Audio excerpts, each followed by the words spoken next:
públicas. En este caso nos toca enfocar o entender que las compras públicas tienen una base estructural, y ahí los invito a acompañarme con el artículo 10 de la Ley 1178, en la cual vamos a poder identificar estas bases estructurales de todo proceso de contratación. En todo caso, todos los procesos de contratación deben contar con disponibilidad de fondos, con una definición de atribuciones, una simplificación de trámites y la identificación de los responsables. Bueno, hablando de la disponibilidad de fondos como una de las bases estructurales de los procesos de contratación, tenemos que hablar de un ciclo, ¿no? Un ciclo que comienza con la asignación de recursos a través de la elaboración de un presupuesto. Una vez asignados los recursos, todas las entidades tienen la posibilidad de emitir certificaciones presupuestarias. Estas certificaciones certifican la disponibilidad de fondos para poder comprometerlos con terceros externos a la entidad, en este caso nuestros proveedores. Entonces, cuando ya ejecutamos un proceso de contratación, cuando contratamos con un proveedor, pasamos, si se quiere, a la ejecución presupuestaria y a un momento contable.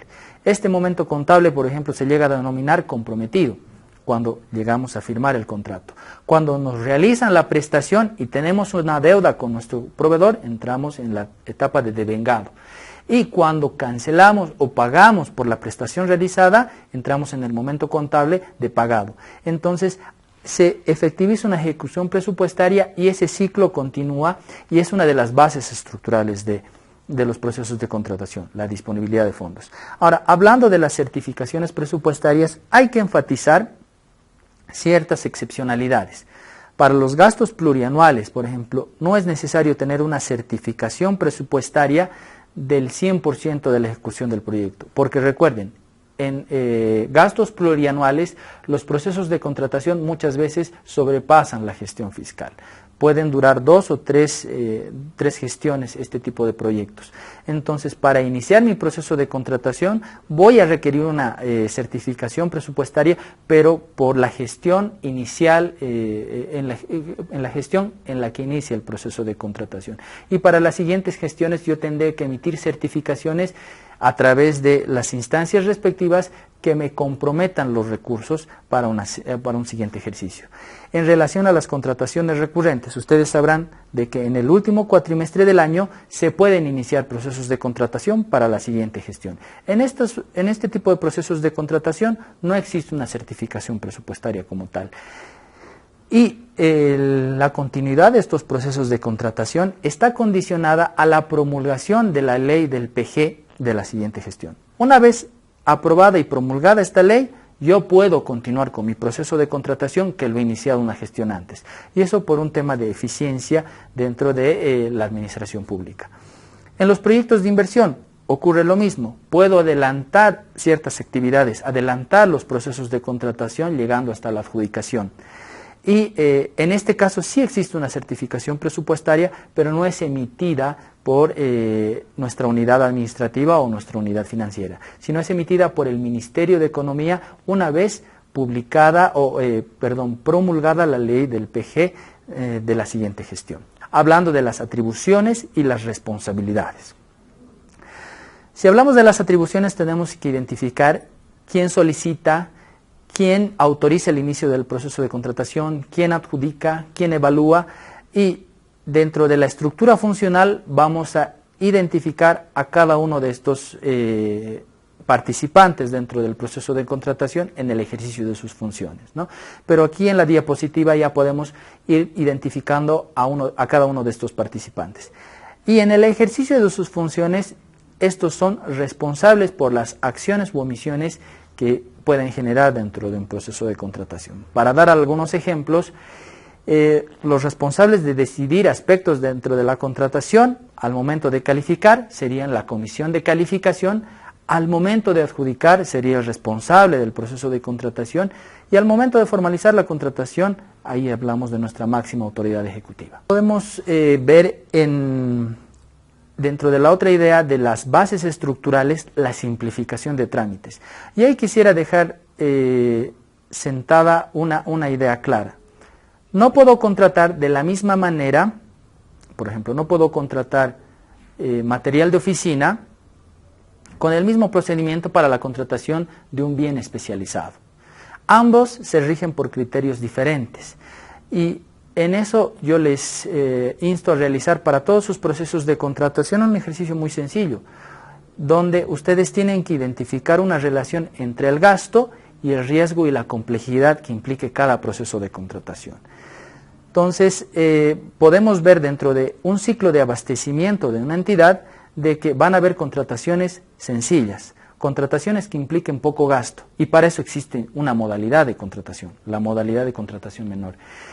Existen contrataciones donde se va a incrementar el gasto y también se va a incrementar la complejidad, y para eso existen las modalidades con convocatoria, AMPE o licitación, en este caso AMPE, que establece mayores requisitos a una contratación menor.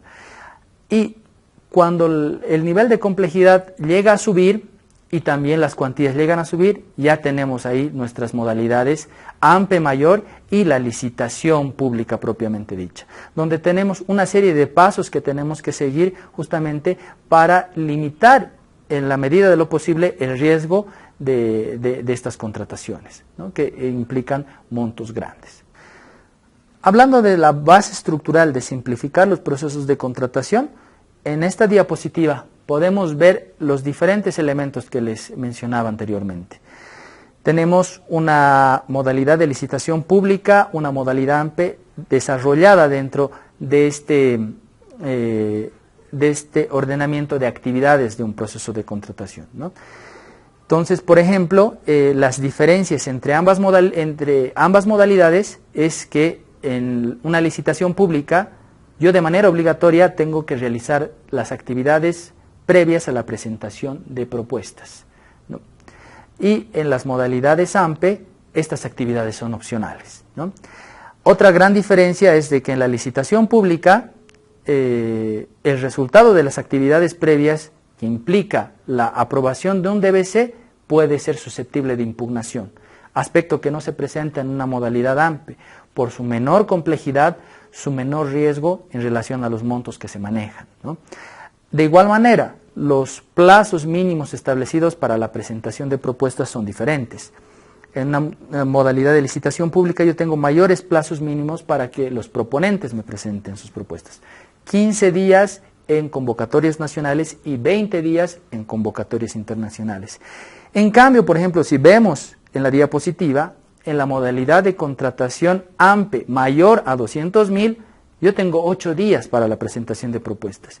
E incluso en las modalidades AMPE menor a 200.000, tengo simplemente 4 días, porque tengo procedimientos más rápidos, más sencillos, justamente por el criterio relacionado con el tema del gasto, ¿no? Otra diferencia fundamental en este caso es que posteriormente a la evaluación, al acto de adjudicación, en la modalidad de licitación pública, yo puedo realizar una impugnación a esa decisión que ha tomado el RPC o el RPA. Para la modalidad de licitación pública y la modalidad AMPE mayor a 200.000 aplica esta actividad de impugnación como tal. Pero para procesos de contratación menores a 200.000 no existe la posibilidad de una impugnación como tal, ¿no? Entonces, dependiendo de la cuantía, dependiendo de la complejidad, los procesos de contratación se van a diversificar en diferentes formas de realizar la contratación.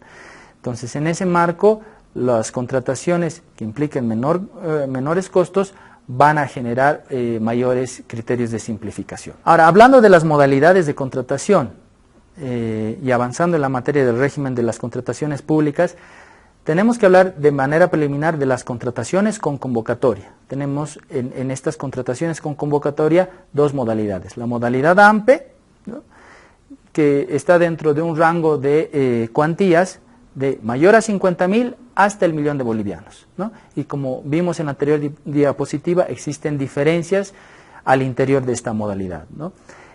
Por ejemplo, no existe ampliación ni enmienda porque el proceso de contratación en la modalidad AMPE no es susceptible de impugnación en la etapa de aprobación del DBC. El plazo mínimo es de 4 y 8 días, dependiendo de la cuantía. Menor a 200.000, 4 días, mayor a 200.000, 8 días.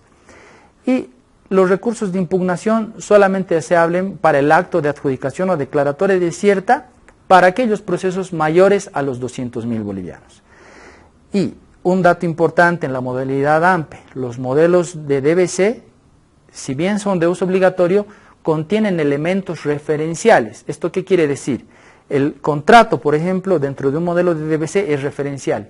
Si una entidad, por las necesidades, por la característica de la contratación, requiere hacer algún ajuste a este modelo de documento base de contratación, puede hacerlo sin ningún tipo de autorización del órgano rector. O, vámonos a un caso extremo, si no requiere de un contrato y por las características de la prestación requiere de una orden de compra o una orden de servicio, puede llegar a reemplazar todo el documento contractual por este tipo de instrumentos de mayor simplicidad. En el caso de la licitación pública, igual está definido por un criterio de cuantía, empieza del 1.000.000 de bolivianos hacia adelante. En esta sí hay la posibilidad de realizar ampliaciones o enmiendas al documento base de contratación porque las actividades previas son obligatorias y básicamente la aprobación del DBC se formaliza mediante una resolución. El plazo mínimo para la presentación de propuestas es de 15 días, como ya lo habíamos mencionado, y de 20 días en el caso de convocatorias internacionales. Existe la posibilidad de recursos de impugnación en 2 etapas. En la etapa de la aprobación del DBC, posteriormente a las actividades administrativas previas a la presentación de propuestas, y en la etapa de adjudicación o declaratoria desierta, ¿no?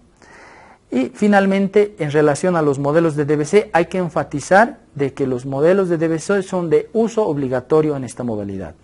No se puede modificar ningún contenido del DBC sin una previa autorización del órgano rector del Sistema de Administración de Bienes y Servicios. Pasando con las siguientes modalidades, podemos hablar de las modalidades sin convocatoria, básicamente las que implican una contratación de manera directa.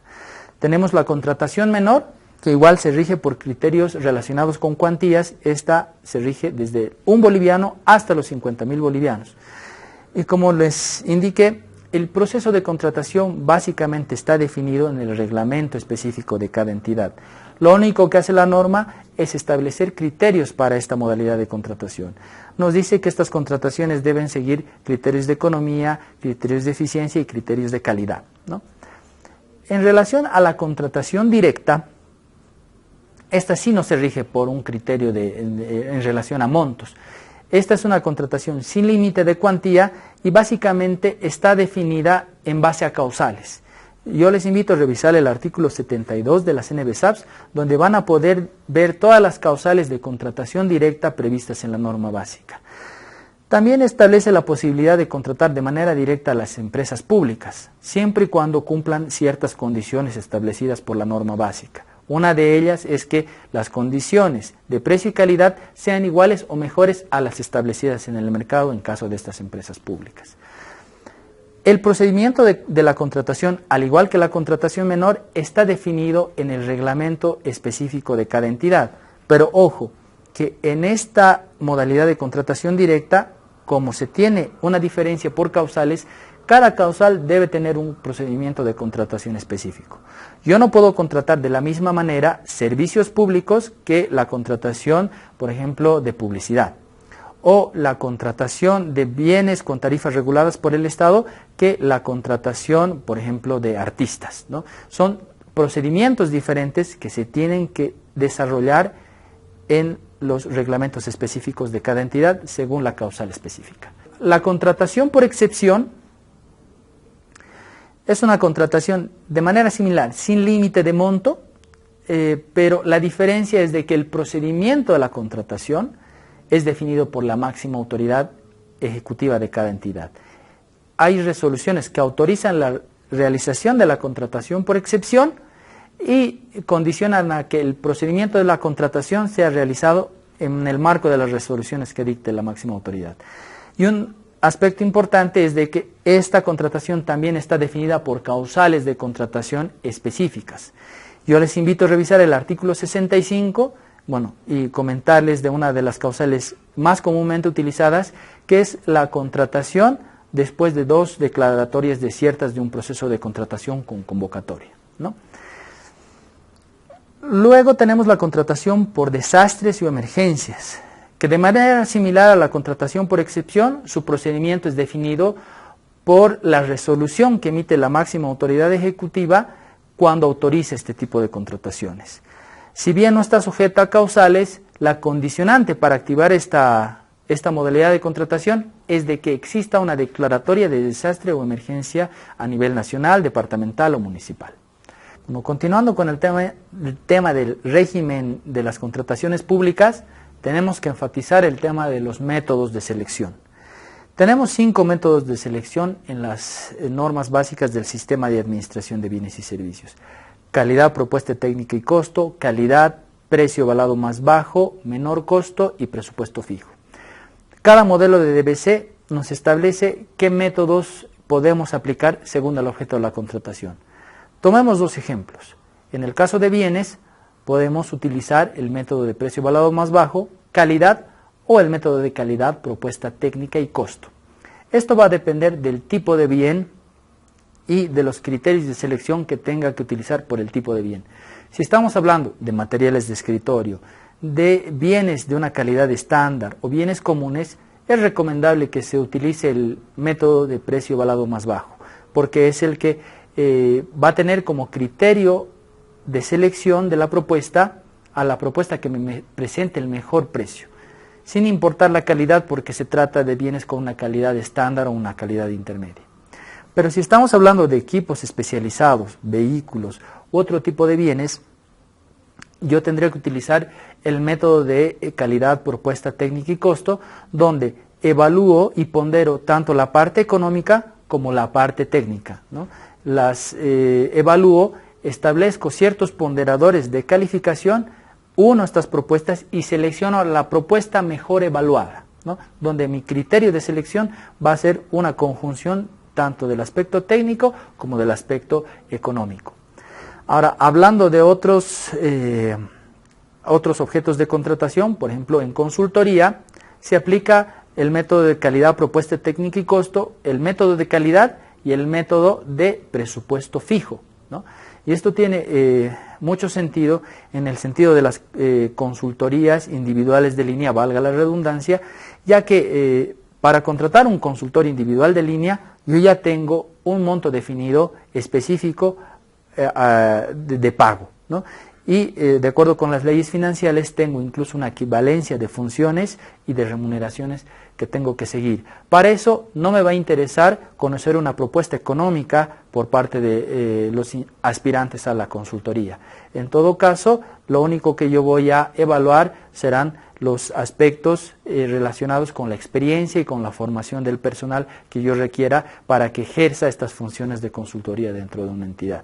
Entonces, dependiendo del objeto y dentro del objeto, dependiendo de las particularidades de este objeto de contratación, yo tendré que elegir uno de estos métodos de selección y adjudicación que me establece la norma básica.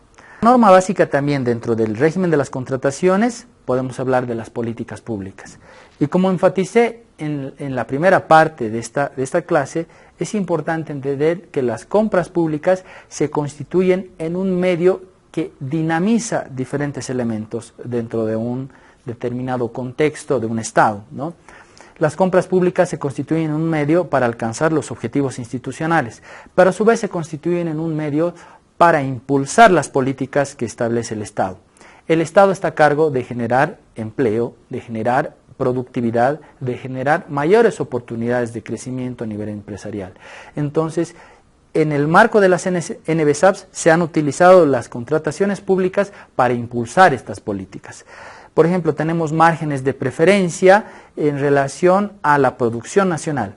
Queremos apoyar a los productores nacionales y que puedan tener mejores oportunidades para constituirse en proveedores del Estado. Entonces se le asigna un margen de preferencia en relación, por ejemplo, a los productos que puedan ser importados. También tenemos márgenes de preferencia relacionados con las categorías de unidades productivas. Las micro y pequeñas empresas, que son pequeñitas en relación a los grandes proveedores, no tienen las mismas posibilidades de participación en el Estado. Entonces, para eliminar estas desigualdades, estas fallas de mercado, si se quiere, en la normativa de contrataciones se han incorporado criterios para establecer preferencias al precio de las micro y pequeñas empresas, ¿no? En el tema de obras, por ejemplo, existen márgenes de preferencia en relación a la generación de empleo. Aquellas empresas que generen empleos adicionales a los necesarios previstos dentro de una obra pueden acceder a un margen de preferencia. Y esto nos impulsa a una política de generación de empleo dentro del Estado. Así también se genera, por ejemplo, un margen de preferencia para aquellas empresas que tengan socios bolivianos con una participación mayoritaria en acciones, ¿no? En todo caso, el objetivo de esta política pública es incentivar la inversión privada nacional dentro de toda la economía para generar un mayor movimiento económico. Bueno, entonces con esto habríamos terminado la unidad y bueno, les invito a continuar con las siguientes unidades que tenemos dentro de este curso especializado.